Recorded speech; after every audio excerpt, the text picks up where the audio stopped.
and welcome into Poke the Bear episode 109. That is Conor Ryan. I'm Evan Marinofsky. Conor, what is up? Evan, I'm doing well. How you doing? Doing great. It feels like it's been a long time since we've talked, and it's only been like a few, maybe like a little over a week. It's like the people need us together in a sense. Well, I mean, listen, you're out here dropping great interviews with top prospects like Mason Lohrei. I mean, I think people should understand. I know we're podcasting gold together, but you branch off a little bit. We're like those musicians who do their own solo projects and they still drop bangers too, right? Like anything you do, Evan, it turns to gold. Oh, clearly. Yes. It's funny. Mason said at the beginning of the interview, he said, you know what, Evan, I'm going to try my best, but I know I'm not going to be as good as Conor Ryan. That's what he said. His words, not mine. He did not say that, but I appreciate the flattery. His words. He said, I listen to you guys every week. No, but he should have said that. The fact that he didn't say that kind of makes you wonder, is this kid going to be any good? I mean, really, that's what people should be wondering. At the very least, he should have done a nobody beats that. That's how you would have known. That's like the secret code. He actually segues into the ad for me. I'm like, what? How'd you know that? Whoa. Anyways, even though it is kind of mid-August at this point, by the way, this might be the last time you see this backdrop behind me because I am moving this upcoming week or next week now. So big time. I don't know what my background's going to look like. I know it's not going to look as good as this. So hopefully I can scrap together a few things to put behind me, or I can do the blurry, or I can do what you did during COVID times and put the garden behind you, and then I can just tell people, see, I'm at the garden. Do you see or this? Lake Tahoe. Just bring that one back. Lake Tahoe. Anyways, there's still Bruins topics to talk about, previewing the news season. And it's interesting because the top six, when Marchand is back, the top six pretty much set, unless Fabian Lysell makes a real push for it out of camp, which he could. We'll get to him later in this episode based on how things are going at the World Juniors. But the wings, once Marchand is back, will be Marchand, DeBrusk, Pastrnak, and Hall. That's pretty solid top four wings you got there. But the real question mark still among those is Jake DeBrusk. And you wonder, is he the most consequential player that the Bruins have this year? I think so, in terms of, I think, what his role is going to be on this team, where he's going to slot into the lineup. And then it's, you look at the rest of that top six, and as you said, once everyone's healthy, that's a stacked group. I mean, other than Marchand, who I think you have to just tread lightly in terms of what you're expecting out of him coming off of double hip surgery. If there's any player who will bounce back from that, it's probably him, but you still have that question mark. But other than that, even Bergeron at his age, Krejci, who's going to have some high talented wingers with him, Pastrnak, Hall, you more or less know what you're going to get from a lot of those guys. It's something you have to go really wrong to have those guys really dip in production going into this upcoming season. But DeBrusk's still one of these guys where, as much as you're encouraged by how last year ended, he's still not a guy that you can, I think, at this stage of his career, he doesn't have that track record of, all right, I'm going to pencil him in for 25, 30 goals. It'd be fantastic if he becomes that player. Who knows? Maybe this last season, that promotion back up to the top six is kind of that jumping off point where you can kind of build off of that. And every year he can be a guy that averages 25, 26, 27 goals per game, but not per game. My God, that would be incredible. Wow. Breaking news. Jake DeBrusk projected to have 25, 26 goals per game. Yeah. Splice us back in and we do our season predictions. 27 goals per game Jake DeBrusk. If he has even 24. Blame me. It's me. Yeah. But you look at just the way he plays and what you can expect from him season long. He's still not someone you can confidently pencil in there. So I do think he's probably the most consequential in terms of you still don't know exactly what you're going to get out of him. I think there's a lot of reason to be encouraged based on the way he played last year, based on the fact that he seems very content and happy now in Boston. And if he's going to be either with Bergeron or Krejci, or the amount of talent around him in that lineup where he can kind of play to his strengths and have guys setting him up for some good scoring chances, I think it's safe to assume he can hit that level, if not exceed it. Like, it would not surprise me. Give him top 6 minutes the entire year, he could be a 30 goal scorer because I'm playing to his game. But until we actually see that translate and we see him go on those heaters where he can have, 8 goals in 12 games, he's still a bit of a question mark in terms of just what that expected baseline production you're going to get out of him in such a crucial spot in the lineup. And we've seen it these past, like, but I mean, obviously not the COVID year, but like last year, that second half, I mean, he was freaking good. Yeah. And granted, some of those goals might have been a little lucky, but still he worked to get to those areas. And you start to see that and you go, okay, this is a guy who really should be put, at his best should be putting up, as you said, 25 to 30 goals a game. Yes. Correction, a game. Yes. A game. It's still not as bad as me saying he was going to lead the Bruins in goals. What was it? The 2021 season? I mean, that was just bold. What I said was like legitimately incorrect. Like mine, like defied logic. Yours was like a bold take, which is what you should be doing at like the start of September, making predictions. Mine was defying logic. I couldn't even do that in like NHL 23. Yeah, well, it's funny. Like, I think people don't understand like how tough it was to scrape for content like during those COVID times. So the fact that I was like, we have a season. I'm going all in. Like, I'm going balls to the wall on this. There you go. But I do think there's a lot riding on DeBrusk in that top six. But I think the insurance plan might be Fabian Lysell, because again, Lysell, and we'll get to him in a bit with World Juniors. Sweeney did not like push off the whole idea that he very well could make a real push for the Bruins roster, and a top line of Marchand, Bergeron, Lysell, if Lysell is ready, that's pretty good. Like pretty good, but we do have to temper expectations. I think people have to kind of, don't get too ahead of yourself, but that's a cool on paper line for the future. And I think if DeBrusk didn't work out, they at least know they can probably bank on that, which is a good thing. And it's something they have not had in past years that I think is very, very crucial. In other news, forwards, Craig Smith. There's a lot of murmurs and talks and rumors that Craig Smith, might be the odd man out on offense, or might get dealt to free up his cap space. He's what, 3.1 million per? 3.1 million. One season last year of his deal. Yeah. One season left. Again, a good depth forward, but if you're over the cap the way they are, it might not make the most sense. I'm just curious, like, who takes on Craig Smith? Because I was looking through Cap Friendly, and this might be obvious to most people. There's so many teams that are over the cap. Oh yeah, so many. Yeah, no, it's definitely easier said than done. That being said, I think if you're dangling out a player like Craig Smith for nothing really in return, like a 4th, 5th round pick, like a pure cap dump, kind of similar to what Seattle just did when they acquired, is it Bjorkstrand? Is that who they acquired from Columbus? Where it was Bjorkstrand right a very good player that was like a straight up cap dump. So wasn't Monahan? Didn't like this happen to Sean Monahan today? Yeah, Sean Monahan legit just got like dumped to Montreal for pennies on the dollar, which that talk about a rumored Bruin for a long time. Not the case. Going to Montreal instead. Him and Jonas Brodin. Yes. So, yes, Jonas Brodin, honorary Bruin at this point. But I think you look at Craig Smith and what he brings in terms of a baseline of veteran player, shot heavy, 15, 20 goals per season, 35, 40 points. I think for any team that's maybe on the cusp of contention or just looking for a suitable middle six forward, I think you'd free up the extra $1-2 million to acquire a guy who's signed at a pretty good market rate for what he brings. So I don't think the Bruins would have an issue moving him per se. I just think when you look at the state of this roster, the fact that they're still stuck in a win now mentality, obviously now with Bergeron and Krejci back, you kind of look at, the appeal of a guy like Craig Smith, shot first, you can pencil him in as, 15, 20 goals, scoring depth in the middle six. What team could really use that is the Boston Bruins. Like, I just feel like when you look at, and I know last year was a bit of a step back for him. He was awful in the playoffs, but I think when you just look at this team that is trying to win now, and the fact that if it's not Craig Smith, you're either putting a lot of pressure on a guy like Lysell to hit it off right away, or you're moving on to, let's say, a guy like Mark McLaughlin or what have you. Again, I would rather give Lysell time in Providence early on. And if he's lighting it up in November and December, you revisit it then.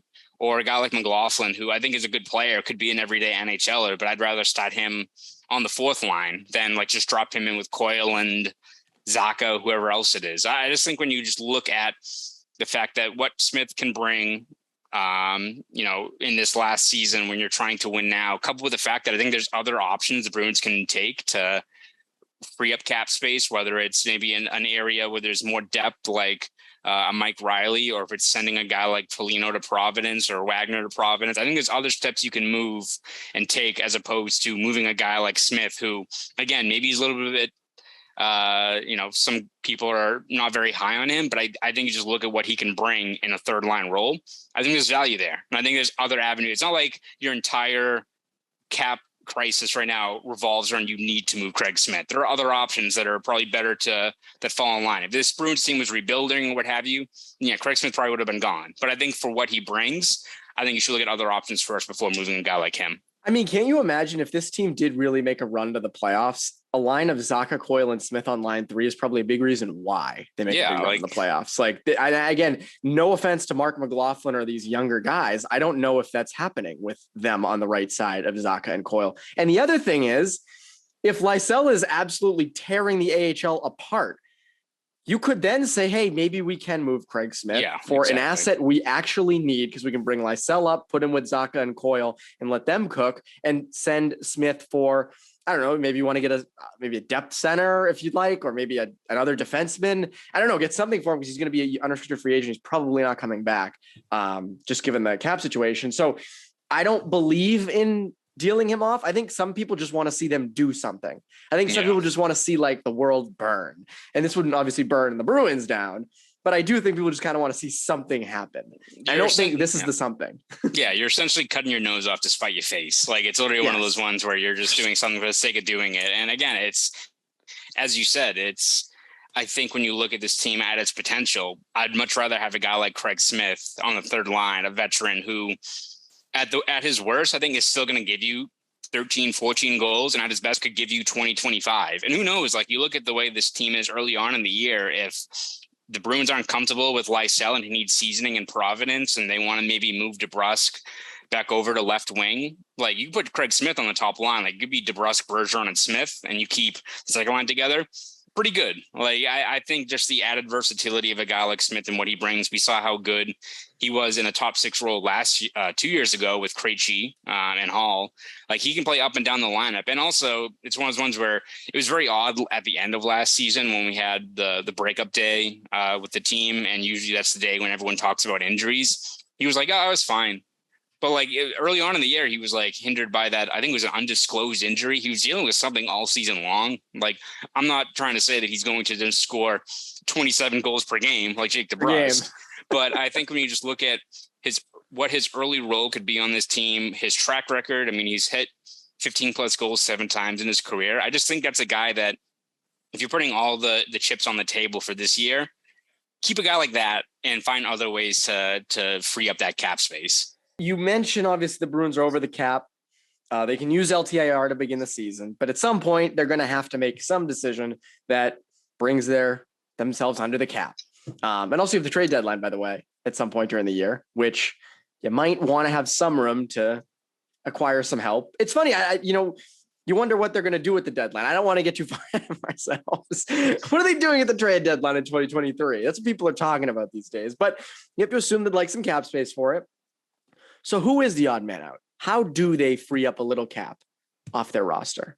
I mean, I think you have to just look at the other areas of the roster where there's either added depth or there's opportunity for more younger players or internal candidates to fill those spots. So I look at the fourth line as an obvious one. I don't think now that the buyout window is over for Foligno, he's obviously not getting bought out, which would have made things a lot easier. So they clearly still think he has something left in the tank, and we'll see how that goes this season. He's being dealt to Calgary for Milan Lucic. So there's that. Yes, there's that, which I don't see happening. But you look at a guy like Foligno, even a guy like Nosek, who, considering what his cap hit is, maybe there's another contending team that would target him as a cap dump. I think like the fourth line is just a good opportunity. If the Bruins want kind of a clean slate, you can stop there. And that's, I think, the window for you to give guys like Frederick or Oscar Steen or Mark McLaughlin. Like, I think if this season ends and you've got that mix on your fourth line that have by that point in the season settled into their roles, like a Frederick or a Beecher even, or anyone like that, that's a pretty good fourth line in terms of young players that can kind of have that two-way game, have a little bit of bite to their game, and are, entrenched in building their role within the roster. I think that's like the best case scenario for what that fourth line could be this upcoming season. I think the best way to do that is to eventually kind of move out those veterans that are currently there that would, in conjunction, free you a whole bunch of money. So I think the fourth line makes a lot of sense. And then obviously I think defenseman, one of those guys that should be the odd man out, whether it's Riley or Fulbert. I imagine, considering that Riley and a guy like Grzelcyk have pretty similar skill sets, you'd probably value a guy like Fulbert more in terms of you can just slot him in on the third pairing, PK guy. You don't really have to worry about him.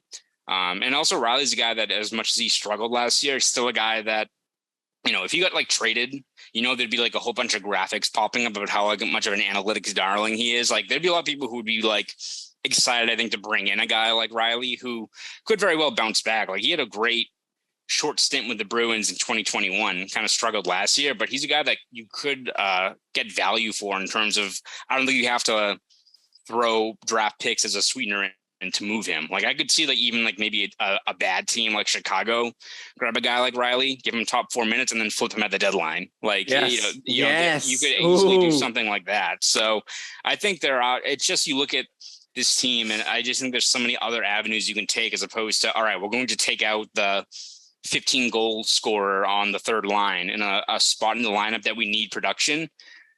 Keep him in place. I think there's a lot of other areas you can target in terms of freeing up that cap. See, I think Riley almost makes the most sense, but given Sweeney's comments this summer, it feels like they want to keep defensive depth. I feel like it's going to end up being someone on that fourth line, like a Nosek or sending down Foligno, just given that, as you said, like you have so many younger options who can step in. And it's not like you're banking on Johnny Beecher to be the fourth line center or Trent Frederick to stick. Like you have so many young guys you can throw in on that fourth line and just see what works. Again, I'm excited to see like if can Beecher stick as a fourth liner, can he move up the lineup? Same with McLaughlin and guys like Oscar Steen. So they have options, I think, to free up space. It just comes down to sort of what they do. And again, I think Riley probably makes the most sense, but they're big on defensive depth. They don't like to go into the playoffs with like only 10D. They want 1 million. So good for them on that, I guess. One thing that's actually happening right now, which is not normal for mid-August, the World Juniors are taking place. World Juniors are well underway, and 3 Bruins are off at the World Juniors. Riley Duran, USA, Fabian Lysell of Sweden, and Dan Zlox-Melis. I hope I said that right. I believe so.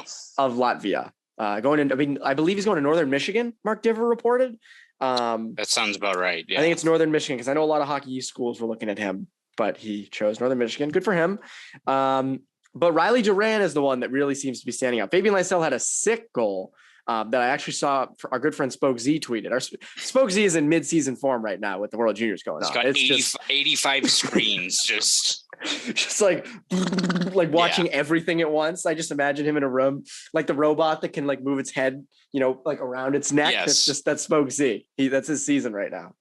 But Riley Duran, 5 points, 2 goals, 3 assists in 5 games. He's the one who's looking good. And guess what, guys? He's a center. So even better, Evan. He's from Woburn. Woburn. He's from Woburn. Yeah, he's from Mass, dude. So he's one of us. He's going to be such a good feature on Behind the B. No, my story. We're all set. They got a whole episode lined up. That too. But yes, he's looking like again, you don't want to go off of World Junior in terms of projecting what a guy could be at the next level. But so far for what he was, I think he was a 6th round pick. He's exceeded, I think, expectations so far in terms of his freshman year at Providence.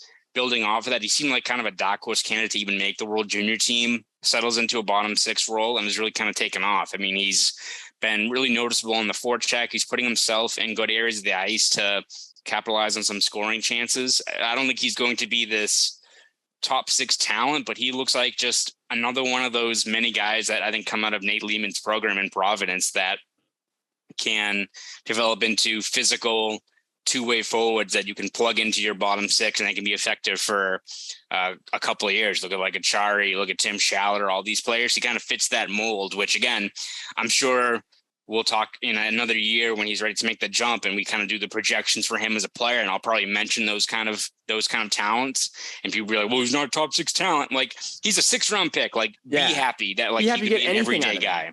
Yeah, so I agree with you that I think he's definitely a guy that's really kind of put himself on the map in terms of just how he's played, and it just seems like every time you watch him play or the next kind of step in his career, he's just making another huge step forward, which is impressive for kind of where he first started out. Yeah, it's gonna be interesting to watch him at Providence this year because it's a sophomore year, correct? He's going into sophomore year, so definitely something to watch there. Fabian Lysell lighting it up, has that goal, he has 4 assists. He's been solid, good. Again, I don't think it should be any surprise. He's really good. It's funny though, and maybe I'm just judging too much into this, but I'll see like prospect rankings on Twitter, and I'll see different outlets, and I don't see Lysell always near the top. And I'm like, I feel like he should be given some more recognition sometimes. And you worry that, is it like Jack Studnicka, where like he was the best prospect with the Bruins, but that didn't really mean a heck of a lot because there wasn't anybody else. But I feel like Lysell is so much different in the sense that I do believe Lysell can come in next season. I think we're going to see Lysell at some point this upcoming season up in Boston. I think you're going to see it at some point, just given how good he is. So lots of interesting stuff there with the World Juniors. It's actually fun to have hockey on this time of year. It reminds me of back in the bubble when there was like playoff games all day, just, from 11 a.m. to 10 p.m. It was actually kind of nice. One little departure from the Armageddon going on around us except for the time the Bruins thought they were going to play one night, and then we had to wake up at like 9 a.m. for that, which was bizarro. But other than that was the most bizarro thing, because there was also the Tuukka Rask news dropped at like 9 a.m. Which was also just bizarre. So that was a crazy time. I hope we never go back to that, but I do miss. I would hope so, Evan. I don't really want to go back to a cataclysmic pandemic. My personal opinion. Just your opinion, though, not to get political. Like to say, yes. Not to get political. Non-political podcast. I would opt for no more pandemics. That's bold. Hopefully we don't lose listeners with you spouting off huge opinions like Someone's that. Punching their radio right now. And be like, no, I loved working from home in my pajamas. Anyways, Connor, welcome to people look forward to from you over at Boston Sports Journal. Yeah, we're going to continue to break down some of the main question marks surrounding this roster. We just had a column come out today on Thursday about Craig Smith and kind of his role. We'll be looking at other players up and down the lineup, prospects. We'll do more reaction from World Juniors that continues on. So we'll have plenty of Bruins related stuff all throughout the next couple of weeks over at bostonsportsjournal.com. So please subscribe over at BSJ. If you want to follow me on Twitter, you can do that at ConorRyan_93. Go do all that. That's Conor Ryan. I'm Evan Marinofsky. Both listeners have a great rest of your day.